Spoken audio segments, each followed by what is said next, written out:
हाथी और तोता। एक तोता बहुत लंबे समय से पिंजरे में रह रह कर तंग आ चुकी थी। वह खुला आकाश में उड़ना चाहती थी।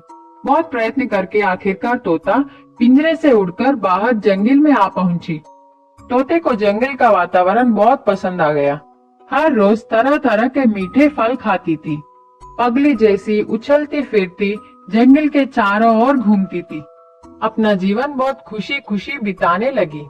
एक दिन तोते को एक बड़ा पेड़ के नीचे सोता हुआ एक हाथी दिखाई पड़ी। उसे ऐसे देखते ही तोते को एक नटखट उपाय आया। चाहे जो कुछ भी हो, वह हाथी को परेशान करके उसे नींद से जगाना चाहिए। बहुत तेजी से पेड़ के ऊपर से नीचे आई। अपने चोंच से हाथी की सूंड पर चुभी। उस चोट से हाथी जाग गई। आंखें खोलकर देखी।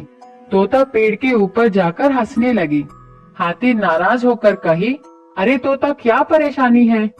तोता ने जवाब दी, मजाक है मेरे दोस्त। हंसने लगी।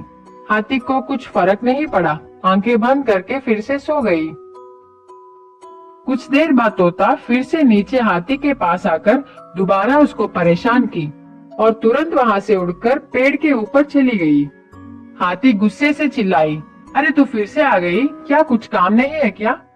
लेकिन तोते को यह बहुत मजाक लगा। बार बार ऐसी शरारतें करने लगी। हाथी तंग आ चुकी थी। कुछ करना नहीं चाहा। वहां से उठकर चली गई। तोते को और मजा आ गया।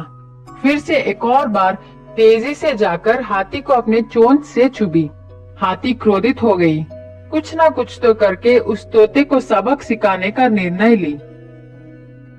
हाथी एक तालाब के पास गई। अपने सिर को छोड़ बाकी का पूरा शरीर पानी में डुबाई। इसको देख तोते को बहुत मजा आया। वह सोची, अरे देखो, मेरे से डरकर हाथी पानी में जाकर छिप गई। खूब हंसने लगी। फिर से तोता वहां जाकर हाथी के ऊपर बैठ गई। हाथी को छुपाना चाहिए। हाथी को पता था कि तोता आएगी, इसलिए उसने पहले से ही अपने सूंड में पानी भरकर रखी। तोता छुपने ही वाली थी, इतने में हाथी ने पानी को झटके से तोते पर झोंकी। तोते को बहुत जोर से लगा। तालाब में गिर गई। जान के लिए तड़प रही थे। हाथी को तोते पर दया आकर उसको पानी से बाहर निकालकर जमीन पर फेंक दी। तोते ने हाथी से क्षमा मांगी। उसको बहुत अच्छा सबक मिला। हाथी जोर से हंसकर वहां से चली गई। अब तोते को बड़ों और छोटों के बीच अंतर पता चल गया। सीख, मजाक करने का भी एक हद होती है, उसे जानकर व्यवहार करनी है। दूसरों के द्वारा तुम आदर चाहते हो तो पहले दूसरों का